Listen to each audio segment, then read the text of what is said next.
Hello everyone, మనం గత వీడియోలో ప్రియాంబుల్కు సంబంధించినటువంటి ఇంపార్టెంట్ పదాలైనటువంటి సావరిన్, సోషలిస్ట్ పదాల గురించి చూసాం కదా.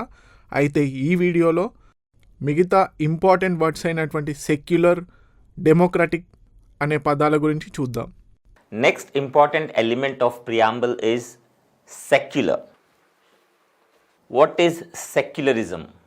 We need to know the basic concept of secularism. Secularism in India is different as practiced in secularism in Western countries. See, what secularism is actually, we are separating state from religion. Religion is separated from government, that is state. So, in our concept, we have a positive concept of secularism.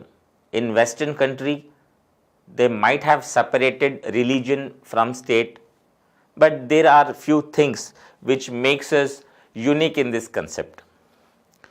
Secularism in India is, we do not promote any single religion. India doesn't have any official religion. That doesn't mean that we do not interfere in the matters or in the religious matters. Yes, India is a secular nation. That means India gives equal importance to all the religions. So India do not say that we have an official religion, this is the religion of our nation. No, we don't have any official religion.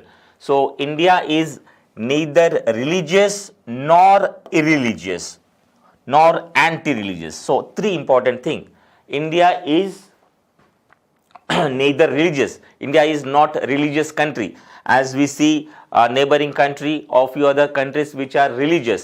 We see few Islamic countries. But India is not religious. And we say we are nor irreligious. That is, we do not say that we don't have any religion. We have many religions in India. We have multiple religions. Every religions here survive in harmony and peace.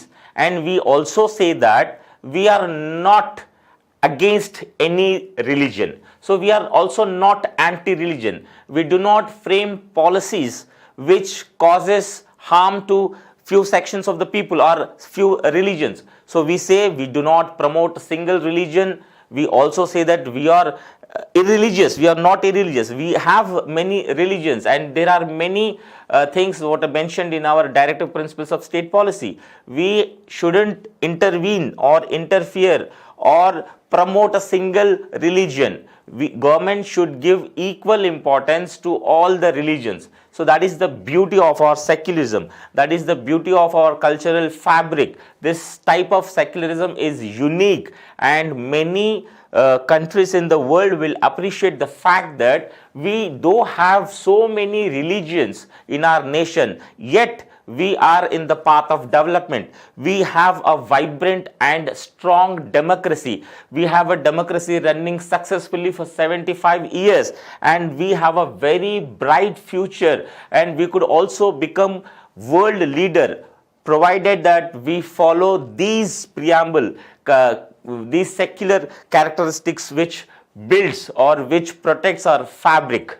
So secularism is very important, and this secularism is also shows that we have incorporated these in our fundamental rights from Article 25 to 28. That is freedom of religion. We have given religion an importance, and we have made this as a fundamental right.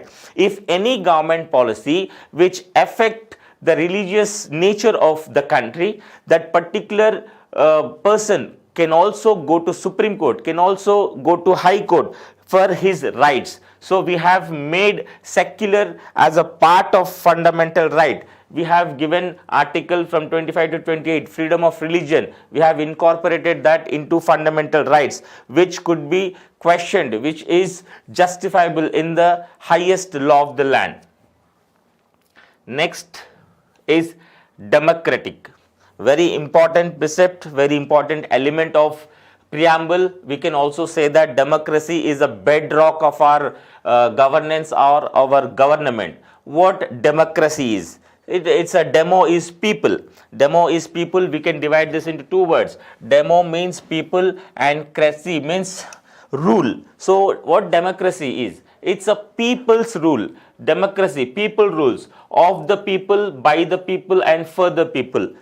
So democracy are of two types. When we say democracy is of the people, by the people and for the people, it is the people who becomes the source of power. It is the people for whom the government should work, and it is also the people, those people, one of those people will get elected and represents in the legislature or parliament and frame laws which will govern the nation. So democracy is people's power.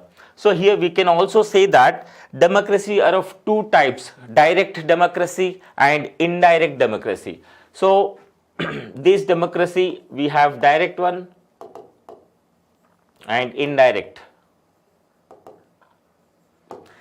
In India, we follow indirect type of democracy. We don't follow direct type of democracy. Generally, direct type of democracy is followed in few countries like Switzerland.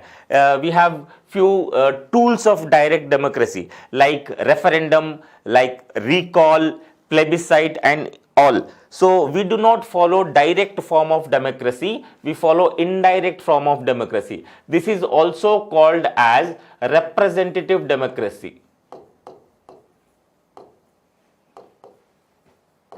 Because in indirect democracy, we people elect our members among the people and send them to the parliament. They will bring or they will frame laws which governs the country. So here we are sending few people among us and we are making them to frame laws for us. So we are electing them and they will bring laws for us. So here democracy is of the people, by the people and for the people. So we have chosen indirect form of democracy.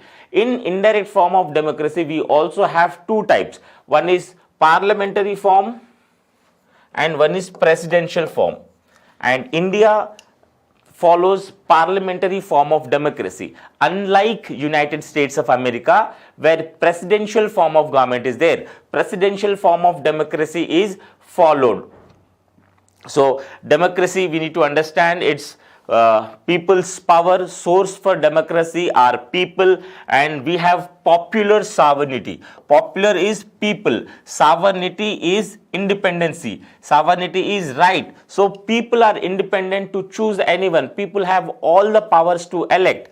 So that is one precept of democracy. And when we say in democracy, these trinity of liberty, trinity of equality and fraternity, these three things, liberty, equality and fraternity, forms bedrock of democracy. Where there is no liberty, it is democracy is not much fruitful. Where there is no equality, democracy doesn't work. And where there is no freedom, there is no fraternity, then what is the need of democracy? So liberty, equality and fraternity forms the trinity of democracy. If we given only liberty without equality, it is useless, and without fraternity, if it is equality, it is also useless. So all three components are important for a successful and vibrant democracy.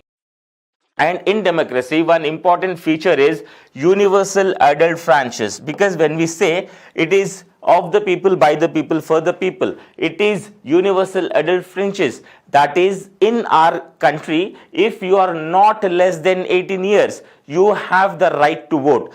In other words, if you have crossed 18 years, then you could vote in the elections. Election will give you, election commission will provide you with enroll and a card, then you are eligible to vote. You are eligible to contest also in elections if you have crossed certain age.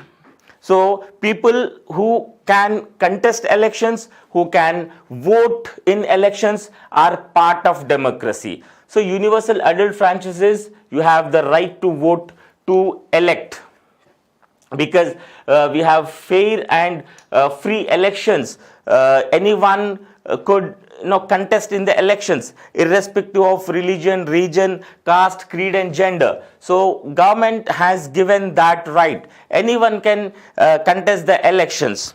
And we have fundamental rights in democracy. This is very important, because to protect individuals' rights, individual safety, fundamental rights are mentioned. Fundamental rights are given a constitutional thing. Fundamental rights are very important, and in fundamental rights, Article 32 is important, where you could go to court if your fundamental right has been curtailed.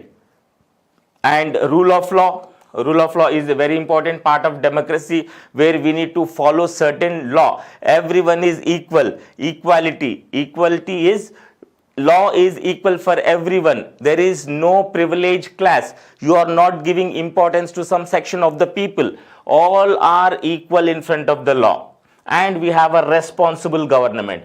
Responsible government is when we elect a government, and government comes into power, it should be responsible to the people. Indirectly, it should be responsible to the Lok Sabha. Lok Sabha is a house where we elect the people and send them to frame the laws. It's a body. It's a body which we generally give a term for 5 years until it holds its majority. It is in power. Otherwise, the government can fall.